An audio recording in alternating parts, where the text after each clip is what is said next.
with that information, you can do whatever you want with it, honestly, I guess. I don't really know.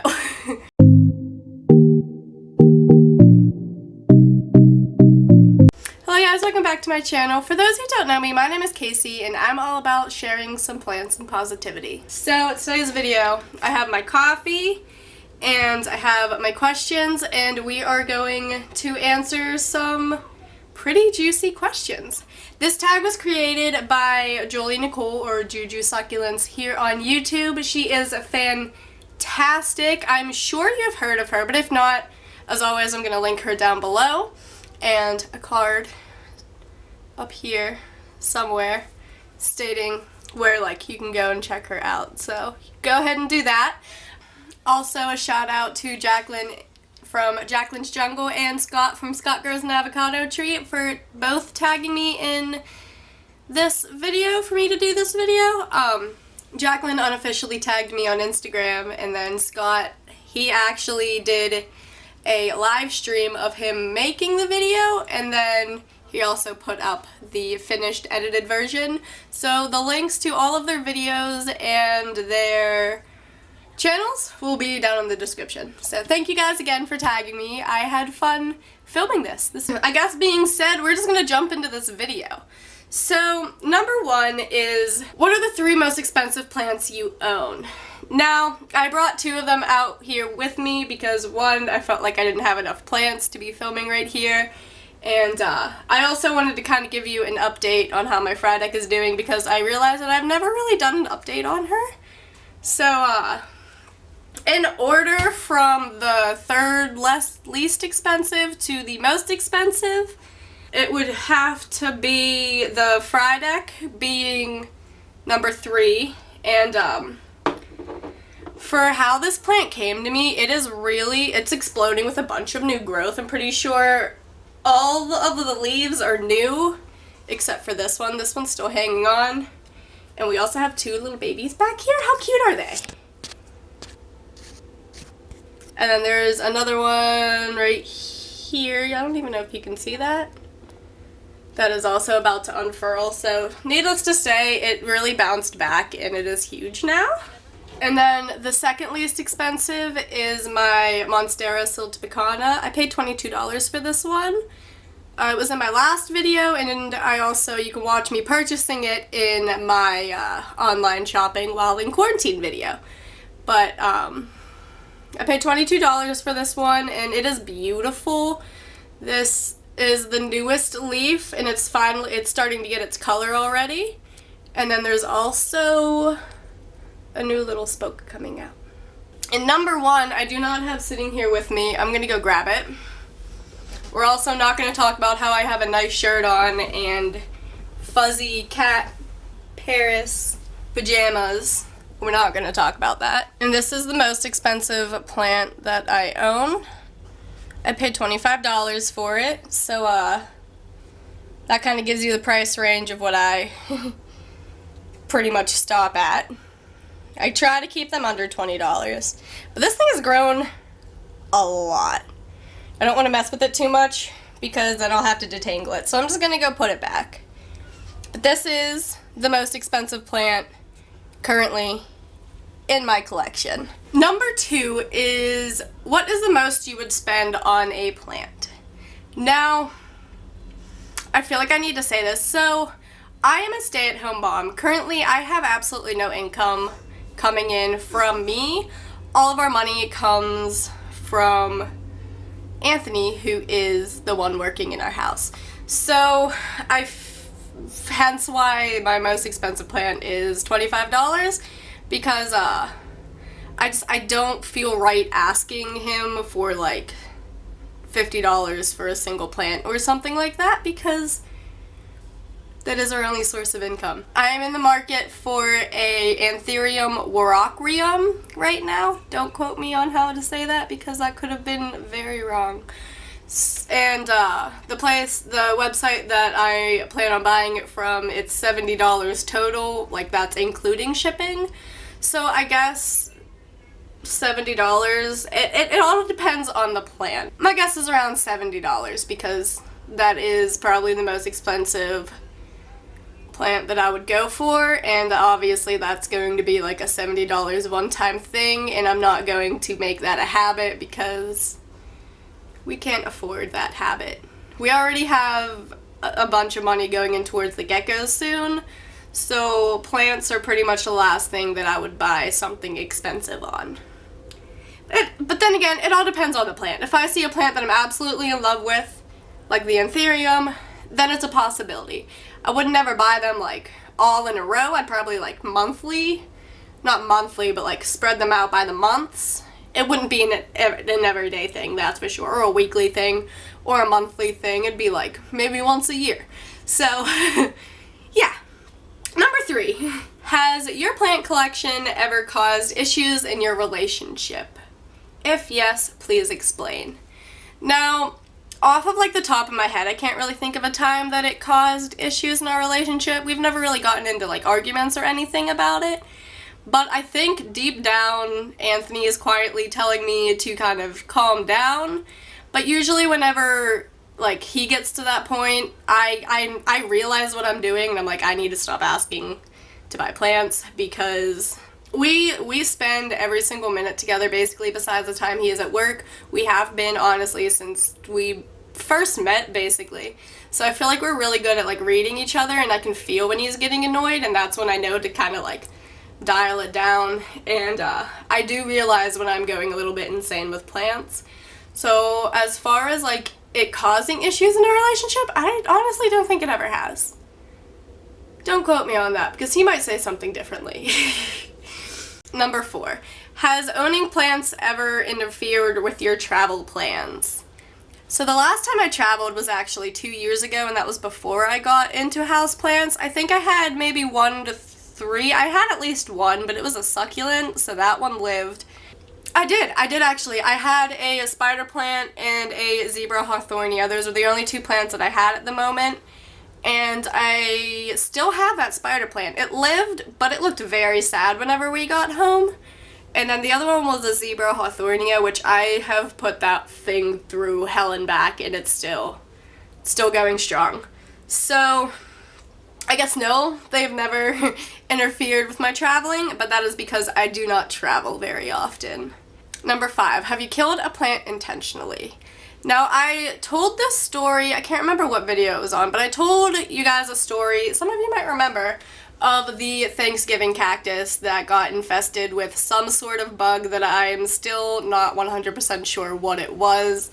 I try not to think about it because it still creeps me out, but that was the only plant I've ever intentionally killed, and I felt terrible about it. I actually talked to quite a few people about it whenever it happened, and every single one of them could probably tell you how emotionally unstable I was over the situation.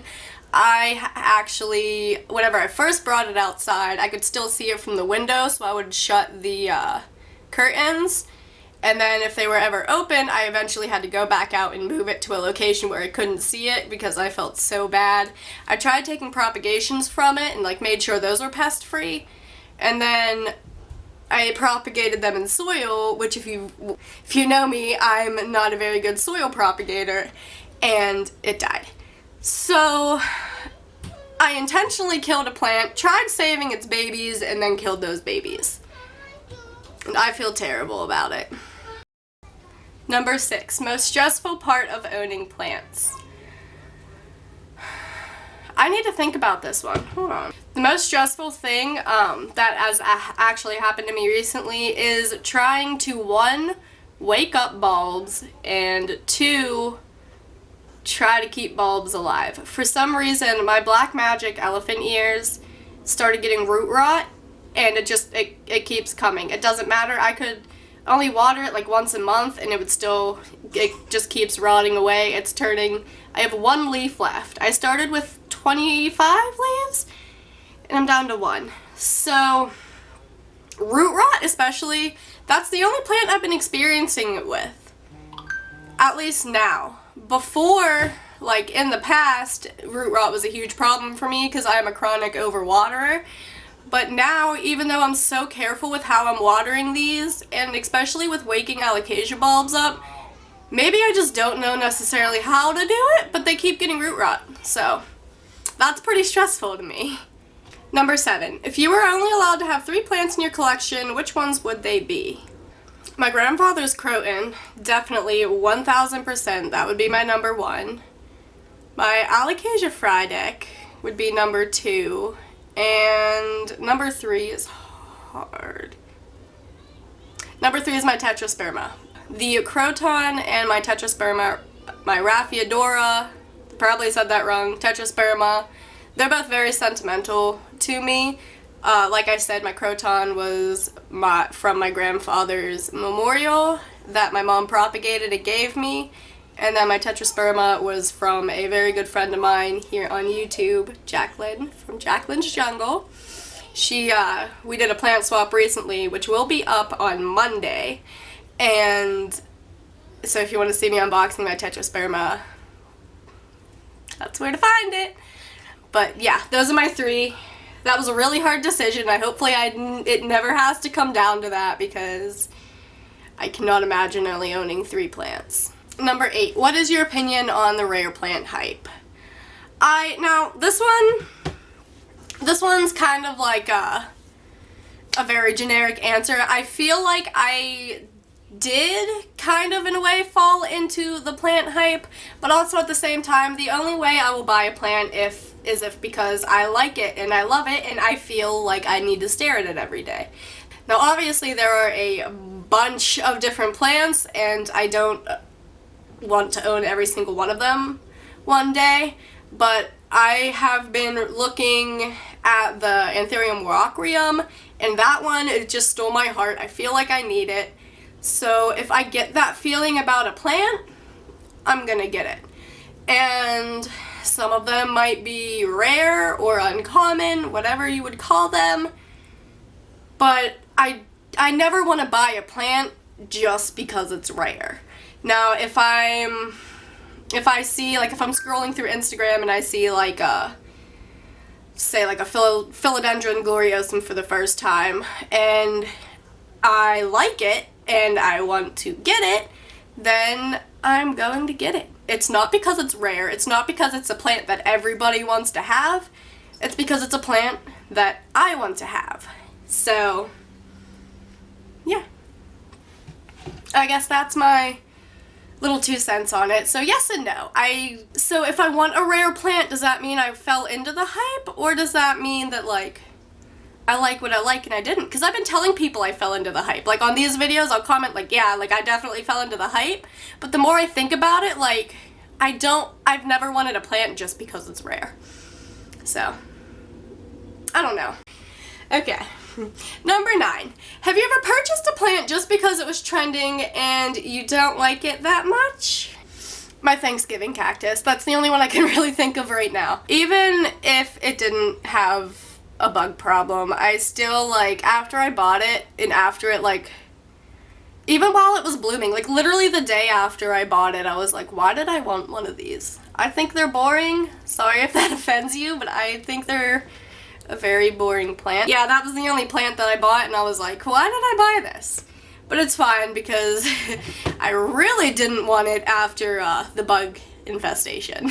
And fun fact, that was the only time I ever dealt with bugs. Knock on wood, there's no wood around me. Number 10, do you think having a plant collection is bad for the environment? I do think, I feel like it can be bad for the environment, only for the fact, I can't think of what it's called right now, and don't quote me on this because I didn't do too much research, but I do know it is a problem and people say it is a problem, and that's like the gas that is used from online shopping and traveling that pretty much cancels out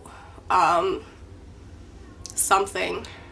That was terrible information. I can't think of it right now, but like the gas transmit, something like that. Do you guys know what I'm talking about? So like whenever you order plants online, it needs to get to you somehow. And then the gas that is used in that process cancels out the oxygen that the plants provide. I think that was the information. This was a while ago that I heard that information, so I can't really quote too much on it. Does that make sense though? But as far as like waste and packaging that is made from online shopping, whenever I order plants online, I never throw any of the packaging away. I do a lot of plant swaps, so I will just reuse everything. As long as you're reusing and recycling and all of that jazz, I think it produces a lot less waste. So it can be, but you just have to be smart about it. Number 11, how much would you pay someone to kill your favorite plant? Now, if we are talking about my croton, then there's no amount of money. None. I would never, ever, ever, ever sell that one. Ever. So I could not put a price on that one. Honestly, I would definitely be fine if somebody just paid me like triple what I paid the plant for. So I could buy a new one and make a few extra bucks off of it. So that's it for today's video. I really hope you guys enjoyed watching. I'm sorry if it was kind of boring. I was gonna do something like repot, but I didn't know what to do, so here we are. So I really hope you enjoyed watching. I can't think of anybody to tag right now, so if you want to do this video, please do. I'm officially tagging whoever wants to do it, so go ahead and grab out your cameras and answer some juicy questions. I really hope you enjoyed watching, and go ahead and give it a thumbs up, comment, you can subscribe if you haven't already, and you can also hit that notification bell so you know every single time I upload. I think that was the first time I ever did that in the first try, and it probably sounded weird, but we're sticking with it. So I'll see you guys in my next video. Bye guys.